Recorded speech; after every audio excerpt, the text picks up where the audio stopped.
Welcome to Superhero Pow. I'm your host nerd, Tom Friendly. It's time once again for the Best Cartoon Award Show, where we hand out fictitious awards to cartoon shows of years gone by. This time it's 2000. The year 2000. We've entered the 21st century, the future, yesterday. And to be clear, we're talking about the year, not the decade.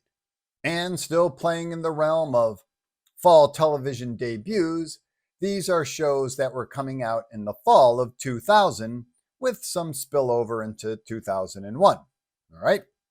For the most part, the year 2000 was still riding high on the wave of the 90s animation golden age, as just about everything was coming up cartoons, with new primetime series, afternoon syndication, cable shows, and Saturday morning cartoons were still king.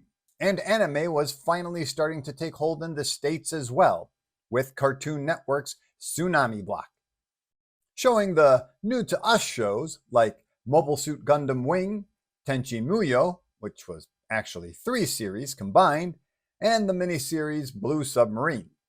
On Saturday morning, they were building off the mega hit of Pokemon, with new shows like Escaflowne and Card Captors, which anime fans decried as being too chopped up and edited for the States.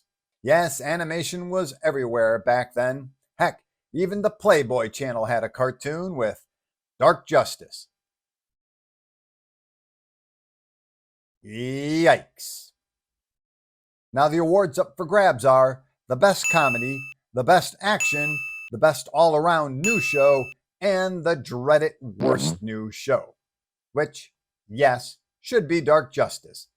But that seems kind of unfair, so we'll just try to lose that VHS tape. All right? Okay, let's check out all these new shows.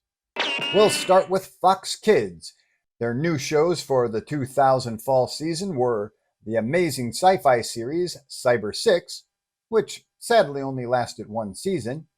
Then there was Action Man, which is a weird creation, as it was a British rebranding of G.I. Joe that Hasbro started to embrace as its own thing.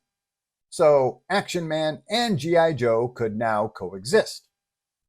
Next, they had 2 shows from Japan. First, Dino Zone, renamed Dinosaurs, which was based on Japanese dinosaur transforming toys, featuring CGI and 2D animation, which is always weird. Next was Escaflowne, which originally aired in the 90s in Japan. As Saban chopped out things they didn't like, the 26-episode anime was reduced to 23 episodes in the States. Fox also had returning shows like Beast Machines in their 2nd season from the Canadian animation studio Mainframe, and the Pokemon knockoff Digimon, which was basically in its 2nd season as it was going through its full 54-episode run. I'll also mention that Fox was still rolling with the Japanese live-action show Super Sentai, famously repackaged as Power Rangers Lightspeed Rescue for this 8th season. Moving over to Kids WB, their new shows were X-Men Evolution, the 2nd X-Men cartoon show. And while they changed the dynamic of the team, as some were now teenagers and some were not, its bigger than the original show's budget certainly made it something to see. Next was Sony Animation's Jackie Chan Adventures. And while the international movie star didn't voice his character, he did make brief live-action appearances in this fun show. Next, Static Shock, based on the Milestone superhero by Dwayne McDuffie and Dennis Cowan. Then the not-too-surprisingly short-lived Generation O, which was written by the woman who would write the Hunger Game books, Susan Collins? Well, there you go. Lastly, they had the CGI Max Steel, based on the Mattel toy line, which ran for 2 seasons before jumping over to the Cartoon Network for a 3rd. In anime, they had Card Captors, which was just running up its 70-episode run in Japan. Here in the States, the show was chopped to pieces and wrapped up in only 39 episodes. Fox also had Men in Black the series, which was in its 4th and last season. The monster anime hit Pokemon was in its second season, although it was in its fourth season in Japan, and its first season was in syndication, but whatever. And lastly, the continuing adventures of Batman post Bruce Wayne and Batman Beyond with its second season, which was just as good as anything else by Bruce Timm and company. Over at CBS, well, they had just about thrown in the towel on Saturday morning cartoons and pretty much turned everything over to Nickelodeon. Probably because Viacom, who owned Nick, just bought CBS. So CBS Saturday morning was filled with Nickelodeon tunes, the more tamer and for smaller kid shows, Nicktoons, with shows like Blue's Clue, Little Bear, Franklin, and Little Bill, starring He Who Shall Not Be Named. Nickelodeon also decided to share their newest hit show in her first season, Dora the Explorer. The fun-loving explorer with her monkey paw boots would stay on CBS until they broke ties with Viacom in 2006. Dora would continue for 2 more seasons on Nickelodeon and then basically be rerun forever. At ABC, the Disney takeover was still in full effect with Disney's One Saturday Morning. But at least they were offering up new shows like Weekenders, which has the distinction of beating Pokemon in the ratings. The show was about middle school kids who lived for the weekend. Then there was Teacher's Pet, which was about a talking dog who wanted to be an elementary school kid, voiced by Nathan Lane. Then there was Lloyd in Space, yet another show about kids in school, just this time in space. And then there was the space adventure, Buzz Lightyear of Star Command, based on the toy in the popular Pixar movie Toy Story, which, oddly enough, was airing at the same time in syndication during the week. For reruns, they had more school kids with Doug, formerly of Nickelodeon, and Pepper Ann, and Recess, which was in its last season in syndication, but ABC was showing reruns? That's all too confusing for me. Oh, and they were also showing the new adventures of Winnie the Pooh, which was like over 10 years old by now. And they were finishing up with the series Mickey Mouse Works, which was a collection of new Mickey Mouse and Friends shorts, and Sabrina the Animated Series, which was a spin-off of the live-action Sabrina the Teenage Witch show. Over in syndication, well, that's where you could see cable TV doing the most damage. Kids were tuning into the Disney Channel, Cartoon Network, and Nickelodeon over their local stations more than ever. The only real new show was Buzz Lightyear of Star Command, which did show different episodes than the ones on ABC. Other shows were Monster Ranchers, another Pokemon clone that moved over to syndication from Fox to finish up its first and second season, and was about a year behind its Japanese broadcasts. Also noteworthy is the terribly named Roughnecks, Starship Troopers Chronicles, which just wrapped up its 40-episode run. The show was based on the popular movie Starship Troopers, which was based on the popular book Starship Troopers by Robert Heinlein. The CGI show was clearly pushing the limits of CGI animation on TV at the time.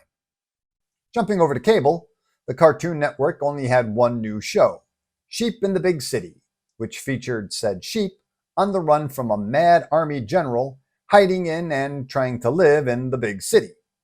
It would run for 2 seasons. But their bread and butter was still the spin-offs from the What a Cartoon Show, as Johnny Bravo and the Powerpuff Girls were both in their 3rd season, and Courage the Cowardly Dog was in its 2nd season. Now, cable was starting to break the rules of television seasons, as these other shows weren't canceled, but they weren't really in production either. Shows like Dexter's Laboratory and Ed, Edd and Eddy were both between their 2nd and 3rd season. And the less well-remembered Mike, Lou, and Og, which was in between its 1st and 2nd season. Over at the ratings winner, Nickelodeon, they had 2 new shows, the previously mentioned Dora the Explorer and As Told by Ginger, which had the interesting distinction of the characters aging as the show went on. It started with the main characters in 7th grade, and in the final season, they were all in high school. Nickelodeon's continuing shows were Rugrats, which was in between its 6th and 7th season. Hey Arnold was in its 5th and final season. Angry Beavers was in its 4th season. Cat Dog and the Wild Thornberrys were in their 3rd season. Rocket Power and their monster hit SpongeBob SquarePants were both in their 2nd season. Then there's the previously mentioned Little Bill, which was in between its 1st and 2nd season. Franklin was in his 4th season, and Little Bear was in his 5th season. The Disney Channel was pretty much all reruns and live-action shows. Seems they were putting all their animation focus on ABC. But they had a few continuing shows, like the retro CGI show, Roly Poly Oly, which was in its 3rd season, and the PB&J Otter Show, which was in its 3rd and final season. Now, over at PBS, things were really starting to pop. PBS had more animation than they ever had before, with a host of new shows, all based on books. Like Clifford the Big Red Pill. No, wait, that's Courtney Love's book. Clifford the Big Red Dog. Then there was The Little Bear Corduroy, Marvin the Tap Dancing Horse, George Shrinks, and Seven Little Monsters, whose book was basically a follow-up to the perennial Where the Wild Things Are. And lastly, they had Timothy Goes to School. Well, with 6 new shows, PBS ties Kids WB with the most new cartoons this season. But they weren't done.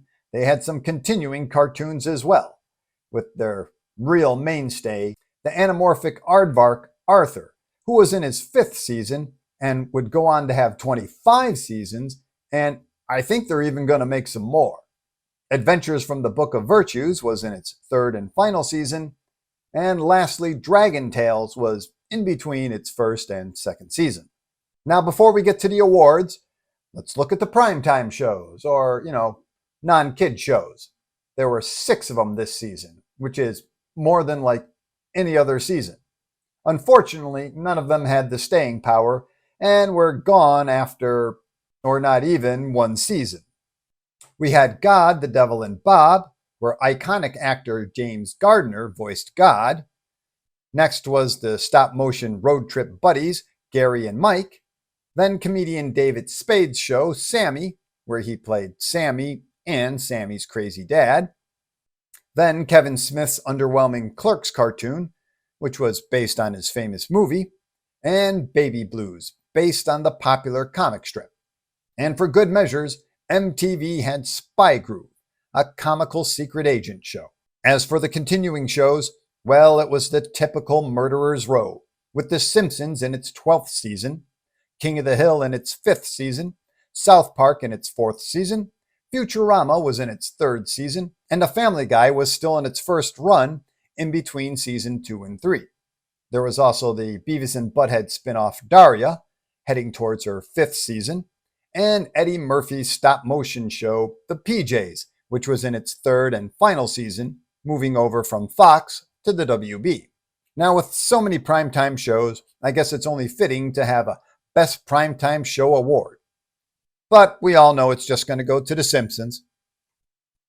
Okay, with all those shows, gracious, 29 of them, it's time to somehow, some way pick the winners.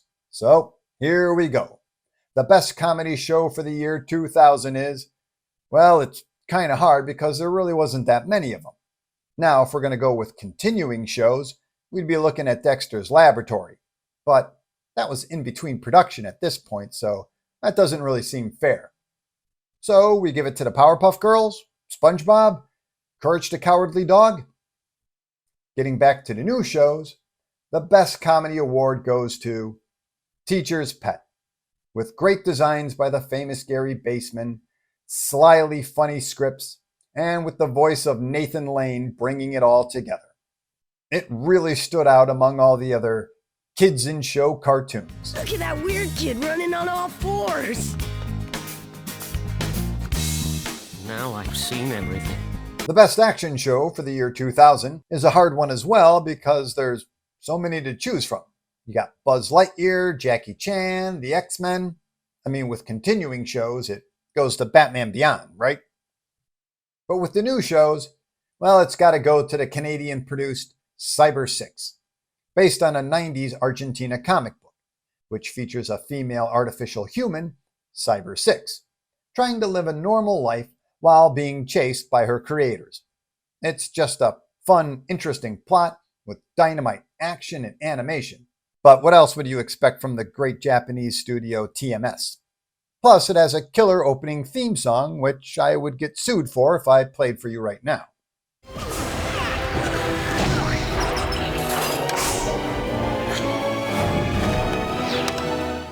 Before we get to the best show, here's the worst show of the year 2000.